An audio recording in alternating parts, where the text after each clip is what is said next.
کہ نواز شریف پنجابی ہے اس لیے ہم نے اس کو سپورٹ کرنا، اور ویسے بھی وہ پیپلز پارٹی سے زیادہ بہتر آپشن ہے۔ تو میں نے ان سے غصے سے یہ کہا تھا کہ مجھے صرف ایک چیز کی گارنٹی دے، کیونکہ 2008 کے الیکشن کے بعد پیپلز پارٹی نے اپنی حکومت میں اندھا دھند مہنگائی کی تھی اور واقعی میں ملک کا ستیہ ناش کر کے رکھ دیا تھا، معیشت بیٹھ گئی تھی۔ تو یہ ہمیشہ جس طرح عمران خان کے ٹائم پہ یہ کہتے ہوتے تھے کہ عمران خان نے عوام کا، غریبوں کا خون چوس لیا، تو اس وقت زرداری اور پیپلز پارٹی کے بارے میں بھی ان کے یہی الفاظ تھے، اور یہ کہتے تھے کہ ہم انشاءاللہ آئیں گے اور عوام کو ریلیف دیں گے۔ تو میں نے ان سے یہی کہا کہ انہوں نے اتنے بڑے نعرے لگائے تو ان سے ہمیں ریلیف نہیں چاہیے، ہمیں یہ بھی نہیں چاہیے کہ یہ ہمیں کوئی آسمان سے تارے توڑ کر لا کے دیں۔ بس ایک چھوٹی سی عرض ہے، ایک عرضی ہے کہ یہ آپ پوری کر دیں۔ اگر آپ کی پارٹی نے اقتدار میں آنے کے بعد جو موجودہ پیپلز پارٹی کے چھوڑے ہوئے حالات ہیں ان کو یہیں پر اگر اس نے روک لیا، کنٹرول کر لیا، تو میں ان کو مان جاؤں گا کہ واقعی یہ تجربہ کار ہیں اور یہ واقعی اس ملک کے ساتھ مخلص ہیں اور یہ واقعی ہی قابل بھی ہیں۔ اس وقت بھی یہ یہی کہتے تھے کہ ملک کے حالات اتنے خراب ہو گئے کہ پاکستان کے لیے نون لیگ کے علاوہ اور کوئی بہتر آپشن نہیں۔ تب ہم نے بھی سوچا چلیں ایک دفعہ 5 سال کی بات ہے، ان کو حکومت مل بھی جائے تو کوئی مسئلہ نہیں۔ تو میری اس بات پہ وہ آئیں بائیں شائیں کرنے لگے، کیسے نہیں ہو سکتا، مہنگائی ہوتی ہے، یہ ہوتا ہے، وہ ہوتا ہے۔ تو میں نے کہا پھر آپ پیپلز پارٹی پہ کیوں اعتراض کر رہے ہیں؟ تو نے کہا نہیں تھوڑا بہت ہوتا ہے۔ میں نے کہا چلیں آپ کو میں نے 5% کا ریلیف دیتی ہے، 5% مہنگائی آپ کر سکتے ہیں۔ انہوں نے اس میں بھی کہا۔ خیر الیکشن کے قریب عمران خان صاحب کافی اور زیادہ اونچا اڑنے لگے، اور جتنے بھی سرویز تھے وہ سب یہ ثابت کرنے لگے کہ عمران خان صاحب اپسیٹ کرنے کی پوزیشن میں آ چکے ہیں۔ اور جب الیکشن ہوا، الیکشن کے وقت بھی لوگوں کو یہی لگ رہا تھا کہ شاید تحریک انصاف نے اپسیٹ کر لیا، لیکن رات 12 بجے کے بعد ایک دم سے ساری صورتحال الٹی پڑنی شروع ہو گئی۔ خیر وہ ایک طریقہ ایسا ہے، عمران خان صاحب 4 حلقوں کا رونا لے کے بیٹھ گئے، کے پی کے میں ان کو حکومت مل گئی۔ پھر نواز لیگ نے جو پہلے 100 دن تھے اس میں عوام کا صحیح سے کچومر نکالا، پھر اس کے بعد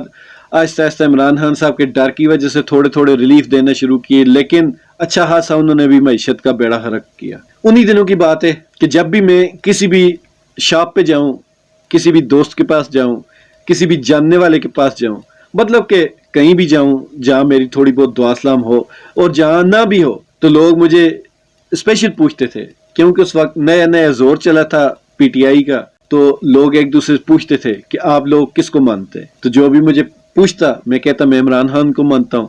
تو آگے سے منہ پر کہتے تھے یہ تو بیوقوف والا کام ہے۔ ایون کہ میرے اس جو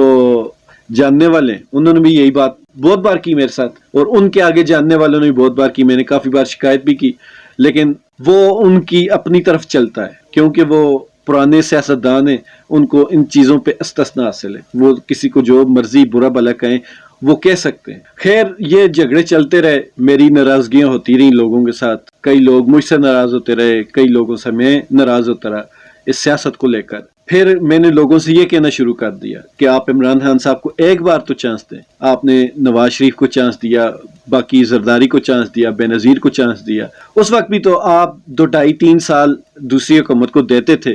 تو عمران خان صاحب کو بھی ایک دفعہ دے کے دیکھ لیں۔ تو وہ صاف کہتے تھے یہ یہودیوں کا ایجنٹ ہے، یہ نائل ہے، نہ اس کو پتہ ہے، اس کو کسی چیز کی تمیز نہیں ہے، اس کو بات کرنے کی تمیز نہیں ہے، یہ ملک کو تباہ کر دے گا۔ تو میں نے کہا آپ ہزمائے بغیر کیوں ایسے کہہ سکتے ہیں کہ وہ ملک کو تباہ کر دے گا؟ میں نے ہمیشہ یہ خواب دیکھا تھا کہ ہمارے ہاں کوئی ایسی پارٹی ہو جس کو ہم دل سے یہاں سے سپورٹ بھی کریں اور اس کی غلطیوں پہ ہم پورے طریقے سے تنقید بھی کریں۔ وہ ہمیں نظر آنا شروع ہوا کہ ہم عمران خان صاحب کو سپورٹ کریں گے اور ان کے اوپر تنقید بھی کریں گے، لیکن جب نون لیگ نے اور اپوزیشن جو زرداری وغیرہ کا گروپ ہے وہ سب ہمارے اوپر کھل کر تنقید کرتے تھے، ہر چیز پر تنقید کرتے تھے اور اپنی پارٹیوں کی ہر برائی کے اوپر وکالت شروع کر دیتے تھے، تو آہستہ آہستہ ہم لوگوں میں بھی یہ بیماری پڑ گئی کہ ہم اپنی غلطیوں پہ پردہ ڈالیں، اور یہ کسی بھی پارٹی کا نقصان یا فائدہ نہیں تھا، یہ پاکستان کا نقصان، کیونکہ جب آپ اپنی پارٹی پہ تنقید کرنا چھوڑ دیتے ہیں تو ایک طرح سے آپ اپنی پارٹی کو برباد کرنا شروع کر دیتے۔ اگر نون لیگ والے اپنی پارٹی کی ہر بری چیز پر تنقید کرتے تو آج نون لیگ اس حالت میں نہ ہوتی۔ نون لیگیوں کو پتا ہے کہ ہمارے سپورٹر ہمارے اندھے سپورٹر، ہم نے جو مرضی ہے کر دیا وہ نہیں بولیں گے، اور ہم چاہتے تھے کہ پی ٹی آئی میں ایسا کبھی بھی نہ ہو۔ خیر اللہ ان کو ہدایت دے، ان کی بہت ساری غلطیوں میں سے ایک غلطی یہ بھی ہے کہ انہوں نے پی ٹی آئی والوں کو بھی اس درجہ ہٹ دھرم بنا دیا کہ وہ اب اپنی کوئی غلطی مانتے بھی نہیں اور نہ ماننی چاہیے، اور یہ بہت بڑا نقصان ہوا، یہ نہیں ہونا چاہیے تھا۔ اگر آج بھی نون لیگ والے اپنی پارٹی پہ تنقید کرنا شروع کریں ان کی غلط باتوں پہ، تو شاید پی ٹی آئی والے بھی، اور شاید میں پہلا بندہ ہوں گا، اور میں اب بھی کبھی کبھی بہت ساری چیزوں پہ میں اعتراض اٹھاتا ہوں، اور اب بھی میں کہتا ہوں کہ پاکستان کے کئی علاقوں کے جو لوکل سیاستدان ہیں ان کے ساتھ میرا شدید اختلاف ہے، اور کھل کر میرا اختلاف نظر بھی آتا ہے۔ تو میں چاہتا ہوں نون لیگ والے بھی اپنی غلطیوں پر اس طرح کا اختلاف لے کے آئیں، اختلاف کریں اور ان پہ تنقید بھی کریں، تاکہ اس ملک میں جو ہمارے اوپر حکمران ہیں ان کو احساس ہو کہ اب عوام ہم سے جواب مانگ۔ لیکن نون لیگ والے ایسا کبھی بھی نہیں کریں گے، اور پی ٹی آئی والے مجھے امید ہے کہ ایک دن آئے گا ایسا ضرور کریں گے، کیونکہ وہ بنیادی طور پر ایسے ہی لوگ ہیں جو سوال کرنا جانتے ہیں، لیکن بوجہ مجبوری وہ اس پالیسی پر عمل نہیں کر رہے۔ تو انشاءاللہ وہ وقت آئے گا۔ اب آخر میں ایک اور بات کروں گا، عمران خان صاحب جب 2018 کے انتخابات جیت کر حکومت میں آ گئے تو اس کے بعد لوگوں کے ساتھ ہمارا رویہ بالکل نرم ملائم تھا۔ میں نے آپ کو بتایا تھا کہ شروع سے ہی ہم نے بہت باتیں سنی، اور یہ آخری بات یہی میں کرنا چاہ رہا تھا کہ ہم نے لوگوں سے بہت ساری باتیں سنی، لیکن جب پی ٹی آئی کی یہ 3.5 سال کی حکومت تھی تو ہم نے بہت سارے لوگوں کی غلطیاں بھی معاف کی، اور ہم نے لوگوں کو مطلب کہ کچھ کہا بھی نہیں اور بھائی چارے کے ساتھ رہے۔ مطلب ہلکی پھلکی تنقید اور اس طرح کا جو نوک جوک ہے وہ تو چلتی رہتی ہے، اس میں کچھ نہیں کہوں گا، لیکن نارملی جس طرح کی زبان نون لیگ نے متعارف کروائی تھی سیاست میں، اس لیول کی کبھی بھی ہم نے ایسی کوئی بات نہیں کی۔ اور جو طریقہ انصاف کی قیادت ہے، لوکل کہہ لیں یا اوپر لیول کی جو بھی قیادت ہے، وہ بھی انتہائی پولائٹ قسم کے لوگ ہیں، مطلب کہ ان کے اوپر کبھی بھی کوئی فضول کیس نہیں بنایا، ان کے جو اپنے کیسز تھے انہی پہ چیزیں چلتی رہیں، اور ان کو جو جواب بھی ملے کارکنوں سے یا ان کی لیڈرشپ سے، وہ انہی کے جو پھیلائے ہوئے گند اور ان کے جو پھیلائے ہوئے مسئلے ہیں انہی کے اوپر جواب ملا ان کو۔ اوورال اگر یہ 3.5 سال کا عرصہ دیکھیں تو سیاسی حساب سے پی ٹی آئی کی یہ 3.5 سال انتہائی پرامن ثابت ہوئے۔ آپ پاکستان کی ہسٹری اٹھا کر دیکھ لیں، اتنے پرامن سیاسی جو لڑائی جھگڑے ہیں اس حساب سے یہ انتہائی پرامن سال۔ اور میرے کتنے سارے دوست ہیں جو نون لیگ کے سپورٹر ہیں، میں نے کبھی بھی جا کے ان کو تانا نہیں دیا کہ دیکھیں جی ہماری حکومت آ گئی، یہ ہو گیا وہ ہو گیا، ہم یہ کر دیں گے ہم وہ کر دیں گے، بس اپنی نارمل سے یاری دوستی چلتی رہی۔ اور میری شروع سے عادت ہے، میں نے کبھی بھی کسی بندے کو خود سے سیاسی بیس کی دعوت نہیں دی، یہ میرا ریکارڈ ہے۔ لیکن جب کوئی بندہ پہلے میں برداشت کرتا تھا، مطلب کئی لوگ میرے سامنے عمران خان صاحب کو نہایت ہی گندی گالیاں دے جاتے تھے، میں برداشت کر لیتا تھا، میں نے کہا چلیں ایک دن سمجھ جائیں گے۔ لیکن اب مجھے اندازہ ہو گیا کہ یہ جو اب باقی بچ گئے نون لیگ والے، ان کو سمجھانا بہت مشکل ہے، اور ان کی زبان اب پہلے سے بھی زیادہ گندی ہوتی جا رہی۔ تو میں یہ کہہ رہا تھا کہ اتنے سارے دوست ہیں، میں نے کبھی کسی کو تانا نہیں دیا، کبھی کسی کے اوپر اس طرح کوئی اٹیک نہیں کیا، لیکن کل ہی جس طرح پنجاب اسمبلی کے الیکشنز میں یہ سارا ڈرامہ ہوا اور سارے مطلب کہ امید لگائے بیٹھے تھے کہ پرویز الہی جیت جائیں گے آسانی کے ساتھ اور پی ٹی آئی پنجاب میں پھر سے حکومت بنا لے گی، تو اندر اندر سے یہ لوگ بھی ڈرے ہوئے تھے۔ جب کوئی ڈرا ہوا بندہ کہیں سے اس کو ریلیف ملتا ہے، سکون ملتا ہے، تو وہ بندہ اگر تو یہاں سے مضبوط ہو دل سے تو وہ خاموش ہو جاتا ہے، لیکن اگر جو بندہ یہاں سے اور یہاں سے خالی ہو تو وہ پھر اچانک سے پھٹتا ہے، خوشی سے پھٹتا ہے، اور پھر اس کے سامنے جو بھی آتا ہے وہ اس کو نشانہ بنا۔ یہ کل والے الیکشن سے میرے ساتھ ایسا ہی ہوا، مجھے کئی جاننے والوں کے دوستوں کے فون آئے اور انہوں نے صرف یہ کہا کہ پنجاب اسمبلی میں کیا ہوا، اس کے بعد کوئی بات نہیں سنی، بس کہہ لگا کر ہنستے رہے۔ میں ان سے پوچھا کچھ بھی نہیں ہوا، ایسی کوئی بات نہیں، تو آگے سے کہہ لگا کر ہنستے رہے۔ یہ میرے جاننے والے اور دوستوں کی میں آپ کو بات بتا رہا ہوں۔ تو کل سے میں یہ سوچ رہا ہوں کہ آیا اس ملک میں انصاف کو ماننے والے لوگ واقعی کم ہیں، یا اس ملک میں انصاف پہ بولنے والے لوگ واقعی کم ہیں؟ انہی میں سے ایک میرا دوست ہے جس کے پاس پچھلے دنوں مجھے جانے کا اتفاق ہوا، اور اس بندے نے جب بھی کوئی چیز خریدنی ہو تو مجھے اسپیشل کہتا تھا کہ یہ دیکھیں جی یہ چیز میں خرید رہا ہوں، یہ میں اپنے بچوں کا پیٹ کیسے پالوں، یہ میرے بچوں کی بدوائیں لگے گی عمران خان کو، اتنی مہنگائی کر دی، غریب آدمی جی نہیں سکتا، لوگ مر رہے ہیں، بچوں کی ہم خواہشیں نہیں پوری کر پا رہے۔ اتنا اس کے منہ پہ معصومیت اور اتنا مطلب کہ اس کے الفاظ میں درد تھا، میں خاموش ہو گیا۔ 3 دن وہ بندہ ایسے مجھے سناتا رہا۔ تیسرے دن میں نے اس سے کہا، میں نے کہا بھائی میں تمہارے پاس مہمان آیا ہوں، اب اگر تم چاہتے ہو کہ میں چلا جاؤں تو سیدھے مجھے کہہ دو، اس طرح کے تانے مجھے نہیں دو۔ تو اس نے کہا نہیں جی میں تو اپنے دل کی بڑاس نکال رہا تھا، تم میرے دوست، تو اس وجہ سے میں تمہیں بار بار کہتا ہوں، تو واقعی بہت ظلم ہو رہا ہے۔ پھر عمران خان کے جانے کے بعد جب ان کی حکومت آئی نون لیگ کی تو سب کو پتا ہے پیٹرول کہاں گیا، باقی چیزیں کہاں گئیں، گھی آئل کہاں پہ گیا، سبزیاں کہاں پہ گئیں. تو میں نے ایک بار بھی فون کر کے اس کو تانا نہیں دیا کہ اب بتاؤ اب کیا حالات. لیکن جو ہی کل الیکشن میں یہ سارا ڈرامہ ہوا اور پوری دنیا نے دیکھا کہ پاکستان میں یہ کیا مذاق چل رہا ہے، ایک چھوٹے سے بچے کو بھی پتا ہے کہ یہ صرف اور صرف ڈرامہ چل رہا ہے، تو وہی اس بندے نے فون کر کے مجھے ایسے ایسے کہہ سنائے اور بس یہی کیا ہوا اور آگے سے کیا ہوا عمران خان کے ساتھ یہ کیا کر دیا انہوں نے اونچا اونچا ہنسے جا رہے. تو دوستو اتنی لمبی بات کرنا اور ویڈیو بنانے کا مقصد یہ تھا کہ یہ موضوع اس سے بھی بہت لمبا ہے، اس پہ گھنٹوں نہیں دنوں کے حساب سے بات ہو سکتی، کیونکہ اس سیاست میں نون لیگ نے جو گند پھیلایا ہے بھٹو کے بعد وہ اتنی جلدی صاف ہونے والا ہے. ان لوگوں نے وہ چیزیں متعارف کروائی ہیں جو اب جاتے جاتے بہت وقت لیں گے. میں پہلے ایک ویڈیو میں عمران خان صاحب سے یہ ریکویسٹ کر چکا ہوں کہ آپ بھی اپنا میڈیا اور سوشل میڈیا مضبوط کریں، اور یہ میں بار بار ان سے ریکویسٹ کرتا رہوں گا کہ یہ وقت کی ضرورت ہے. ہمارے جتنے انٹرپرینور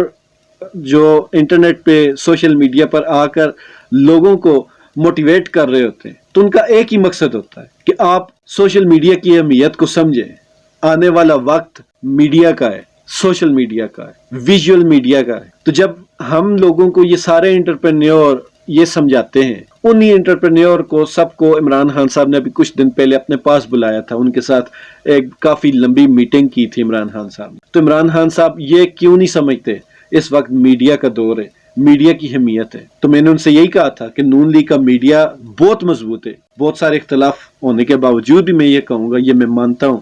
نون لیگ کا میڈیا سیل،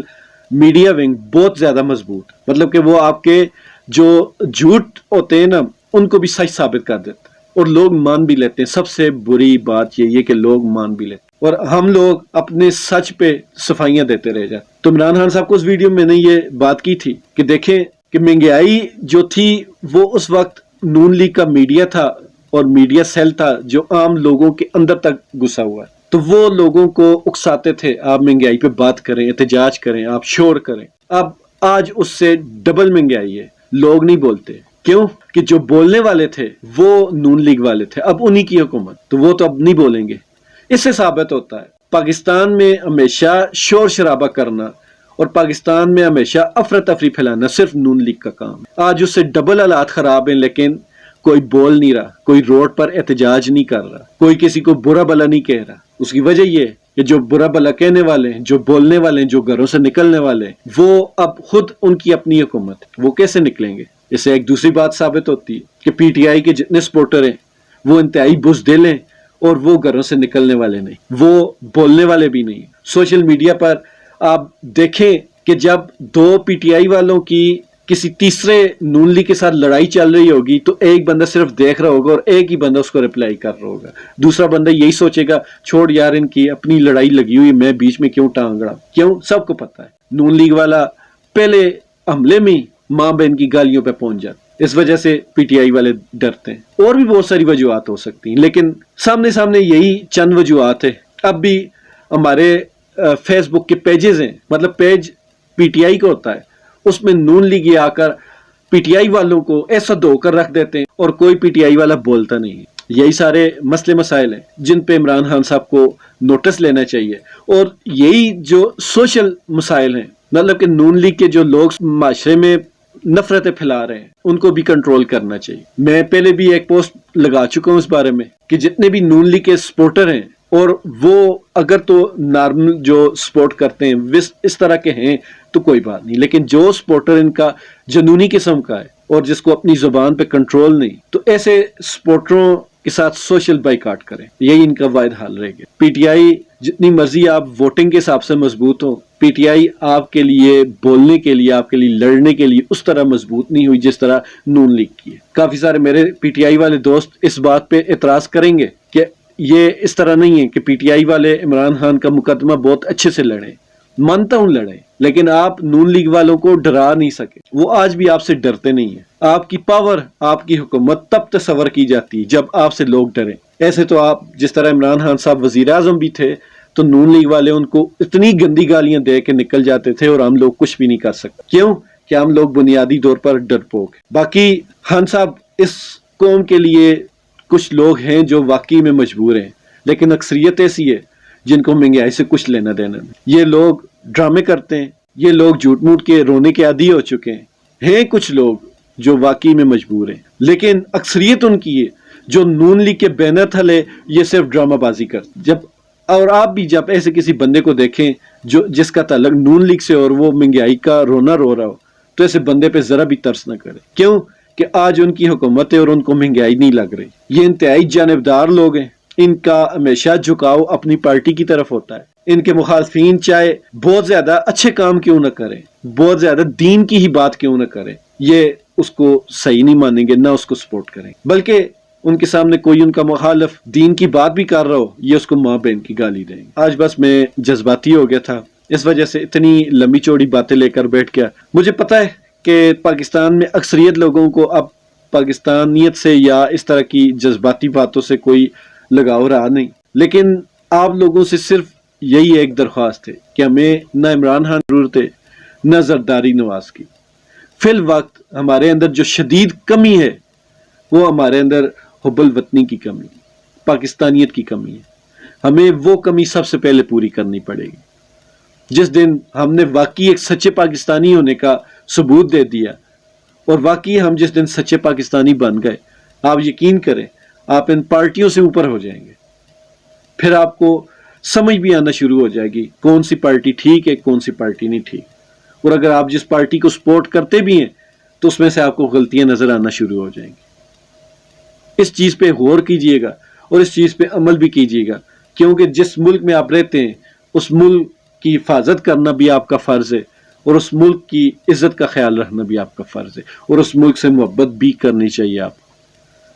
ملتے ہیں انشاءاللہ اگلی ویڈیو میں، مجھے دعاؤں میں یاد رکھیے گا اور مجھے اجازت دیجیے۔ اللہ حافظ۔